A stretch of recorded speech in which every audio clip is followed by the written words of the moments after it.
متقیان هغه کسان دي چې ایمان لري په هغه کتاب چې نازل کړل شوی دی تا ته او په هغه کتابونو ایمان لري چې نازل کړل شوی دی وړاندستانه. علامه بیضاوی رحمه الله یو څلور مباحث دی جمله کې ذکر کړي.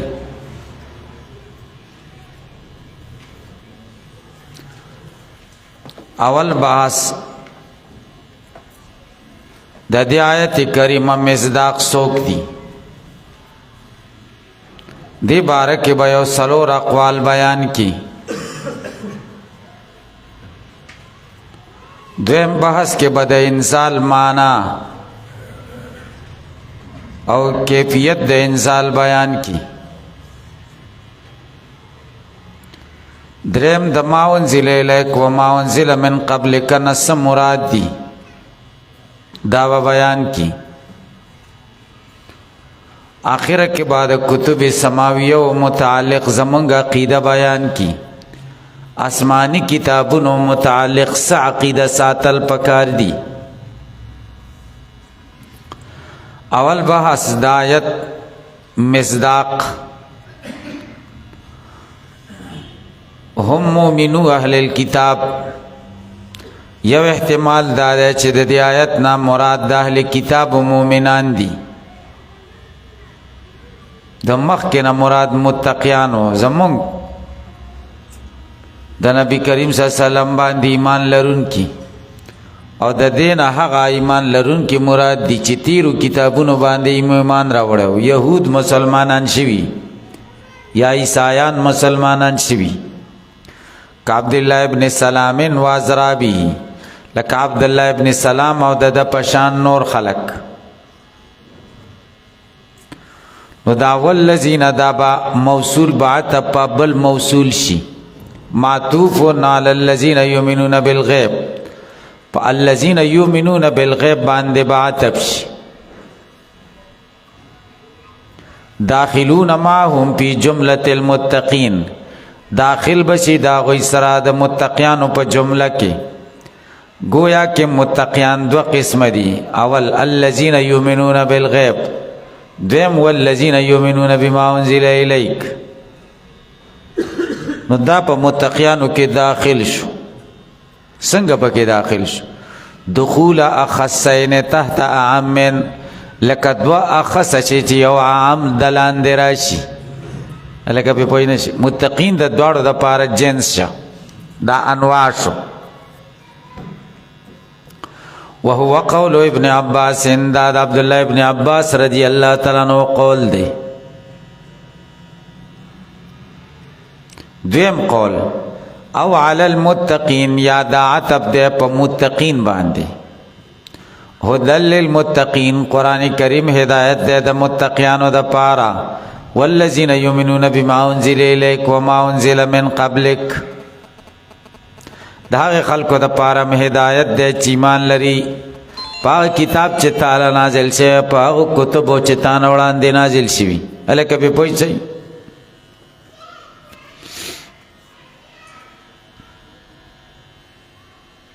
فکأنه قال بیا اعتراض دی هغه دا دی چې بیا خو د معطوف و معطوف علیه په منځ کې مغایرت پکاري. متقین هغې ته وایي چې ستا په کتاب ایمانی او په تیرو کتابونو ایمانی.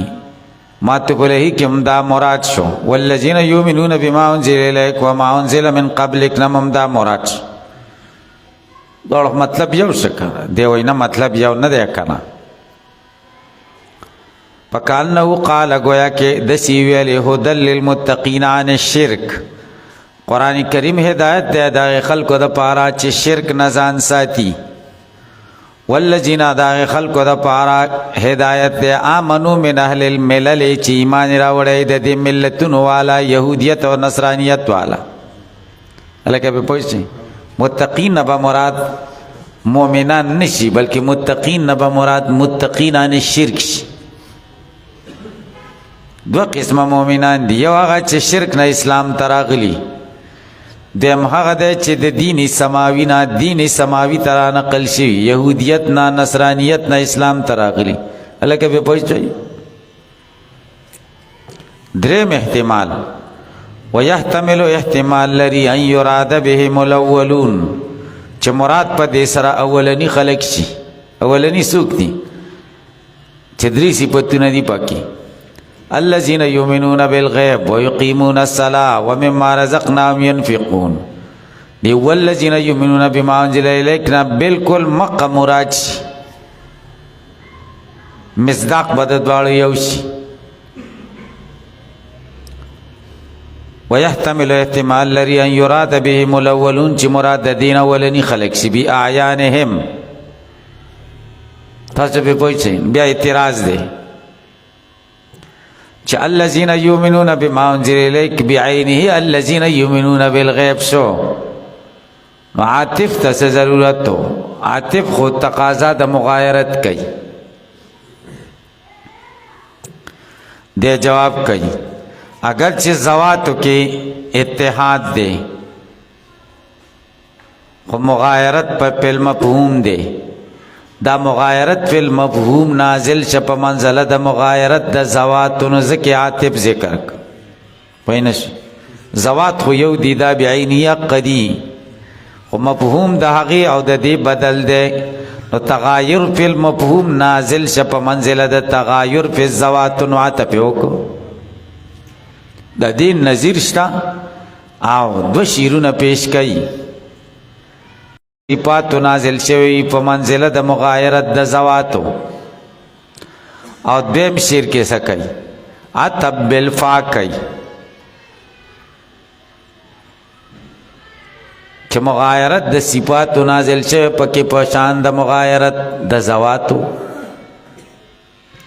او وسیتل عاطف و عاطف منځ کې راوړی شو کما وسیت فی قولی، لکه څنګه چې منځ کې راوړل شوی د دې قول الى الملك القرم وابن الهمام وليس الكتيبة في المزدحم.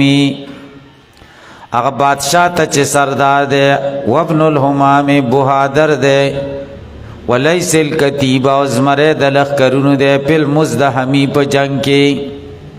ټول یو سړي صفتونه دي، د ملک صفتونه دي. قرم، ابن الهمام، ليس الكتيبة. او واوې پکې راوړی دی ځکه تغایر په صفات ته دای نازل کړي په منزله د تغایر د ذواتو نو ځکه واو راوړي. یا لکه دا قول د سلمہ ابن زیابه دی. یو ډاکو راغلی و حارس، د ده په اوښانو حمله کړې وه په وخت د سبا کې. په وخت د سبا کې د ده اوښان وړي وو او دی په نه و په دې وخت کې. او افسوس یې وکړو او په افسوس کې مور ته آواز وکړو. عربو دا طریقه وه چې په سخته کې به مور ته آواز کو. نو دی وایي یا لهفا زیابا للحارس السابح فالغانم فالآئب. اے افسوس دی زیابې د حارس د پاره، السابح چې سبا کې حمله کوونکی دی، فالغانم چې اوښانو وړونکی دی، فالآئب چې واپس راتلونکی دی. دا درې صفتونه چې سابق، غانم، عایب د حارس فای پکې راوړه. تغایر په صفات نازل چې په منزله د تغایر د ذواتو.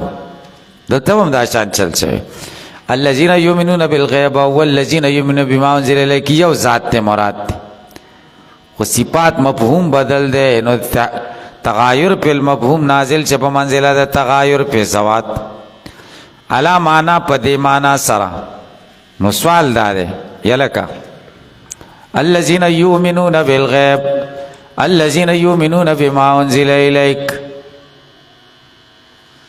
چې آیان یو شو بیا د هغې مومن به خو ذکر چې یؤمنون بالغیب با په مومن به داخلی. د دې بی بل مومن به چې شو منزل علیکا وعلى من قبلکا، دای مومن به شو. دا مومن به ولی بدل کورتا؟ سوال باندې پوه شئ. دې جواب کوي چې مومن به ځکه بدل کا چې مومن به دو قسمه دی. یو هغه دی چې مدرک بالعقل دی، بل هغه دی چې مدرک بالنقل دی. یؤمنون بالغیب هغه مومن به دی چې مدرک بالعقل دی. یؤمنون بما انزل الیک وما انزل من قبلک دا منزل هغه مومن به دی چې مدرک بالنقل دی. هلکه به پوه شئ دو مومن به ذکر کړ. علا معنا په دې معنا سره انهم الجامعون دوی جامع دي په مابین د ایمان بما پاغه سو یدرکه العقل چې داغه ادراک عقل کوي جملتن فل جمله یا عقل معلومی. ورپسې والاتیان بما یصدقه او اتیان او کی په هغه څه چې تصدیق د دې مومن به کوي، د دې ایمان تصدیق کوي. یا لکه ایمان بالغیب و تصدیق شی کوي من العبادات بدنیه و مالیه. عبادات بدنیه چې کم دی چې یقیمون الصلاة، مالیه و مما رزقناهم ينفقون دا چې ورکې نو دا تصدیق د دې خبرې دی چې ستا ایمان بالغیب شته کنه. هلکه به پوه شئ نو اول هغه څه ذکر کړه چې هغه مومن به دی مدرک بالعقل دی. ورپسې هغه څه ذکر کړه چې تصدیق د دغه ایمان بالغیب کوي چې هغه عبادت بدنی دی او عبادت مالی دی. وبین الایمان دوی جامع دي په مابین د ایمان بما پاس لا طریق الی غیر سمع چې بل لار ورته نشته د سمع نه علاوه چې هغه ایمان بما انزل الیک و ما انزل من قبلک دی. الکه تاسو به پوه شئ الکه تاسو دې کتابونو کې ویلي چې قضایا څلور قسم دي. یو هغه دی چې طرفین معقولی، بل هغه دی چې طرفین محسوسی، بل هغه دی چې موضوع معقولی او محمول محسوسی، او څلورم هغه دی چې موضوع محسوسی او محمولی چې کوم دی معقولی. هلکه به پوه شئ الله واحد یؤمنون بالغیب دا شو کنه. یا البعث حق الجنة حق دا خو معقولات دي کنه. تاسو د دې ادراک خو په حس کې نه کېږي کنه. او کتاب چې کوم دی کتاب یؤمنون بما انزل الیک وما انزل من قبلک دا منزل چې کوم دی منزل دا خو محسوس دی. تاسو به پوه شئ محمد رسول الله کې اوس محمد دا محسوس دی چې موضوع دا او دغه معقول دی رسول الله. الکه به پوه شئ نو دی وجنه مومن به کې فرق راوستو. الته بدل ک یؤمنون بالغیب او دلته بدل ک یؤمنون بما انزل الیک، یعنی جامع دي د دې دواړو دا عین خو یو د اعیان یو دي خو جامع د دواړو ایمانونو دي. وسوال دا چې موصول بیا ولې ورته بدل ک چې یو اعیان یو ذوات او اشخاص مرادو نو دا موصول مکرر ولې ذکر کو دې جواب کوي. وکرر الموصول موصول مکرر کړي شو تنبیها علی تباین السبیلین چې تنبیه او غاهی ورکی چې سبیلین دواړه لارې جدا دي، عقل او سمع جدا ده کنه. الکه په پوښتنه یو شان سله خو نه ده چې موصول ورته یو کې سله بدلی دي نو موصول دې مرته بدل ک. سلورم قول دا دی او طائفه منهم یا یو ډله مراد دا د اولینو نه د اهلی کتابونو، ټول اهلی کتاب نه دي مراد، یو ډله دا غینه مراد. وهم مؤمنو اهل الكتاب هغه مؤمنان د اهلی کتاب دي. وسوال دا دی چې مؤمنانو کې خدا داخل دي یؤمنون بالغیب خو دویم دي بیا دوباره ولې ذکر کړه وای دا تخصیص بعد التعمیم او تعظیما لشانهم وترغیبا لامثالهم. الکه چې د دوی د شان عظمت بیان شي او د دوی امثال ته ترغیب ورکړي چې تاسو هم ایمان راوړئ چې د صفاتونو خدای کوي. ذکرهم مخصصین ذکر کړه دوی په داسې حال کې چې خاص کړل عن الجمله د مجمعین لکه ذکر د جبرئیل او د میکائیل پس د ملائکونا تعظیما لشانهم دې د پاره چې د دوی شان عظمت بیان شي وترغیبا لامثالهم او ترغیب ورکړي چې امثال د دې تا.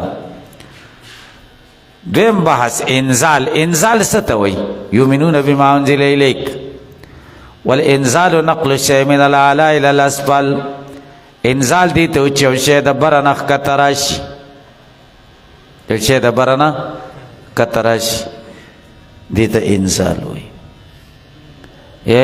کله یو شی د بره نه نه راغلی بلکې د اسباب و تعلق د علم بالا سره هغې ته انزال وایي لکه وانزلنا الحدید فیه باس شدید حدید خو د بره نه نه دی راغلی ځمکه کې پیدا شوی خو هلته انزال ځکه ویلی چې سبب د علم بالا سره تعلق لري چې اراده خداوندي ده هلکه پې پوه شئ انزال خو علامه لوسی روح المانی کی وی چې انزال نقل الشیء من الاعلى الى الاسفل دا معنا خاصه ده صحیح معنا د محققینو دا ده چې انزال څه ته وی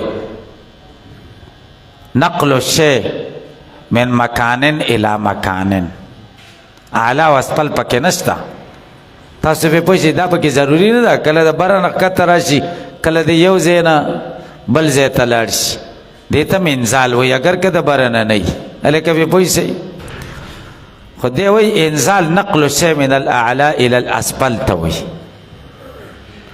نو سوال دا دی چې قرآن کریم دلته یؤمنون بما انزل الیک په نبی علیہ السلام چې څه نازل شوی خو کلام نفسي دی که نه او هغه خو عرض دی او عرض خو انتقال نه قبلی تاسو پې پوه شئ نو څنګه هغې کې نقل د شی د اعلی نه اسفل تر هغې انزال معنا موږ څنګه قرآن ته ثابته کړو یؤمنون ایمان لري بما په هغه کتاب انزل الیک چې تا ته نازل شوی تا ته د بره نه ښکته راغلی نو د بره نه ښکته خو یو شی راځي یو جوهر راځي نو دا خو عرض دی او عرض خو انتقال نه قبلی که نه نو دې جواب کوي خلاصه د جواب دا ده د دې اعراضو د دې الفاظو لحوق شوی دی د ذواتو حاملو سره چې هغه جبریل علیه السلام دی نو د هغه د وجې نه د انزال لفظ دې دپاره استعمال شي ګورئ وهو دا انزال انما یلحق المعانی ملحق کېږي د معانیو سره د اعراضو سره په توسط د لحوق د دې هغې ذواتو ته چې حامل دي لها دې لره اوس بله خبره کوي که نه چې دا کتابونه ملائکو د الله نه څنګه حاصل کړه چې بیا پیغمبرانو ته راغله خدای ورته څنګه وویلې دې ملائکو څنګه زده کړه دی وایي شاید چې نزول د کتب الهیو په رسولانو باندې بیا یتلقفه الملک من الله تعالی چې په سرعت سره واخلي ملائکه د الله نه په تلقف روحاني سره روحاني طور په سرعت سره ملائکه زده کړي بیا زر پیغمبر له راوړي تلقف اخذ بسرعتين ته وایي یو او یحفظه من اللوح المحفوظ یا د لوح محفوظ نزدکی پینزل به بیا راښکته کی دا پیلقیه علی الرسول بیا یې را وغورځوي راوړي په پیغمبرانو باندې یعنی دا دی چې ملایکه د لوح محفوظ نه یو مقدار ورته خدای ښودلی دې ځای نه دې ځای پورې زده که او ځه پلانکي پیغمبر لی ویسه د ما انزل الیک نه مراد شی دی او د ما انزل من قبلک نه څه مصداق بیانوي والمراد بما انزل الیک قرآن دی باسره ټول پټوله تاسو پې پوه شئ والشریعت دی عن آخرها قرآن وحی جلی شو شریعت دا تعمیم بعد تخصیص دی وحی جلی او خفی دواړه وانما عبر عنه تعبیر شددینا په لفظ د ماضی سره تعبیر شددینا انزلا وان کان بعضه مترقبا اگر چې بعضه خنو نازل شوی دا انتظار کېده په کتاب ایمان لري چې پتا نازل شوی نو په نبی اسلام خو دې وخت کې لږ نازل شوی او کنه ټول خنو نازل شوی تاسو به پوه شئ او ایمان خو متعلق کېږي د ټول منزل ته کنه نو ټول ته څنګه د ایمان بعضې ته څنګه د ایمان نسبت وکړو والتغلیب للموجود على ما لم یوجد موجود ته غلبه ورکړه په غیر موجود باندې دا یو جواب دیم او تنزیلا للمنتظر منزلة الواقع هغه څه چې د هغه انتظار کېده هغه نازل که په منزله د واقع ونظیر د دې مثال دا قول د الله تعالی دی انا سمعنا کتابا انزل من بعد موسی پیریان ویل مونږ واورېد کتاب چې نازل شوی دی وروسته د موسی نه فإن الجن لم يسمعوا جميعا پیریانو خطول کتاب نو اوریدل ولم يكن الكتاب نو کتاب كله منزل حين اذن بلکہ بعض کتاب ته کتاب ویل وبما انزل من قبل كان مراد سائر الكتب السابقه دي وساخري خبره کیفیت ایمان وزمونږ عقیده دا آسمانی کتابونو مبارک والایمان بهما په دې دوړو باندې چې منزل علی الرسول او منزل علی من قبله جملتن فل جمله په دوړو باندې ایمان پرځعين دي وبالاول دون الثاني تفصیلا او په اول باندې او نه په ثاني باندې تفصیلا فرض دي د دې حیثیت نه چې مونږه مکلف یو به تفاصیله په تفاصیل د دي دي پر پول نو دون تفصیلا من د دې حیثیت نه چې مونږه متعبد یو په تفاصیل د دي نو په دې اول باندې تفصیلا فرض دی نه په ثاني الکه وبالاول دون الثاني تفصیلا فرضن د دې حیثیت چې موږ متعبد یو په تفاصیل د دي ولکن علی الکفایه لیکن دا فرضیت علی الکفایه ده فرض نه ده چې په هر سړي باندې تفاصیل د دې کتاب فرض دي ولی لأن وجوبه على كل احد يوجب الحرج ځکه وجوب د دې یعنی فرضیت د دې په ټولو باندې حرج پیدا کوي او فساد د معاش براش بیا په څوک زندگی نه کوي ټول خلک به چې هغه تفاصیل کتاب الله به زده کوي نو په ټولو تفاصیل باندې ایمان ضروری نه دی مطلب فرض کفایه ده کله کو خلکو زده کړه هم کافی ده او په جمله چې دا د الله کتاب دی او زمونږ په ایمان دی دی کې چې سدي دا رښتیا دي او په دې کې چې کوم احکام دي زمونږ په عمل دي بدومره ایمان فرض دی